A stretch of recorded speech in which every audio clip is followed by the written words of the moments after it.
Uncle Helmer is, he's pretty much a unique uncle to all of us because we all call him Uncle Helmer, even the nieces and nephews and the grandnieces and nephews. And the reason why is because, he's Sonia, or Mom's only brother. And so growing up, we were not, at least I wasn't privy to much of my dad's side, Tom's side, so just mainly Mom's side. And so he was our uncle, effectively. For us boys. He's kind of treated me like a second, like I was, had another dad, which was at a young age, and he went out to the Sea Scouts in Denmark, probably too young, at age 13, 12, and helped many of the Jewish families escape from Denmark into Sweden. And one of the, some of the funny stories that he would tell me is he was a real practical joker when he was a young man. And so they used to let mice go in their schoolmaster's, classroom, and there would be this big mice infestation of little mice running everywhere, and him and his buddies would be the culprits of that. But at a very young age, he left to be in the essentially what was the Royal Danish Navy, but it was the Sea Scouts. And so he was out learning how to sail and be a captain. And he often said, that time away from home at a very young age obviously created some behaviors and around some sultry type individuals that probably had he stayed home and stayed under the tutelage of Christian and Asta, his life would have gone a little bit different path. I mean, obviously, when they immigrated to America, he went off to the Air Force and had a lot more adventures, and hence the point that probably didn't even know about you. I know he didn't know about you. If he'd have known about you, there's no doubt in my mind that he would have been completely overjoyed. Of course, his birthday was in December, and so we would always have a big family dinner for his birthday. But Christmas was always big. He was always very kind and, gave us these really nice gifts and things for us boys. So that was a really fond memory during Christmas time. Is he'd come out to Grandpa Christian and Asta's house, and we'd have a roasted duck or goose and a bunch of Danish food, and he had all of these gifts for myself and Byron and everything. So that was an early recollection of him, and was always. I remember I was out shooting hoop, playing basketball, and Uncle Helmer came out, and he said, "Hey, he says, go back to a certain spot, and if you make it from that spot, I'll give you $1. Okay? So I was so excited. So I went over to where I was, and I shot the basketball, and I missed. And he said, well, go back and try again. So I did, and I missed the second time. So he said, well, go back and try again. So I did, and on the third time, I actually made it. So he pulled out his wallet, and in his wallet, he pulled out not just a $1 bill, but a $100 bill.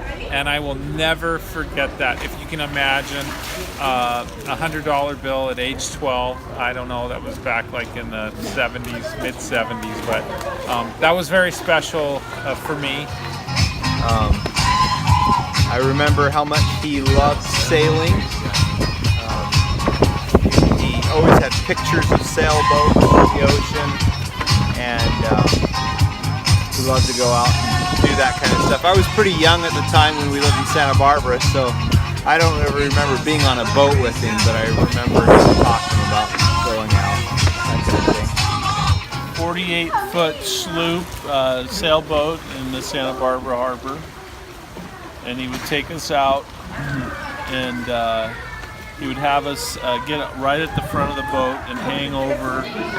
And as we go up and down with the waves, it was really fun.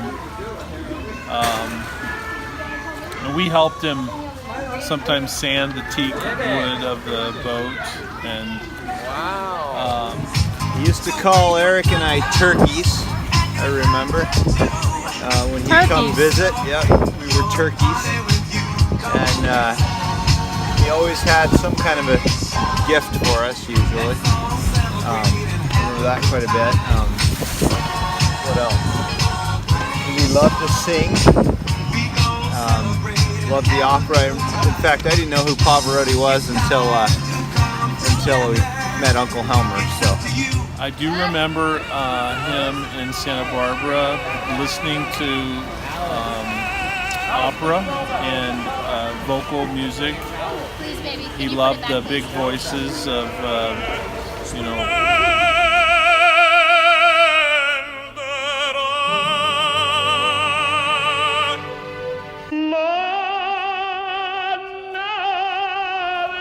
In fact, Mario Lanza's mother listened to him sing and said he sounded just like her son. Had a big voice,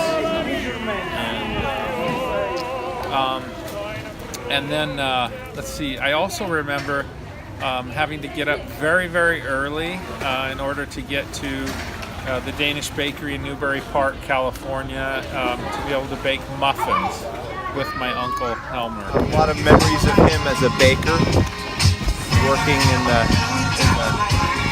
back of the bakery at the Newbury Park, and also, so I remember him rolling out dough, and I remember big 5-gallon buckets of supplies that he would use, butter and stuff like that.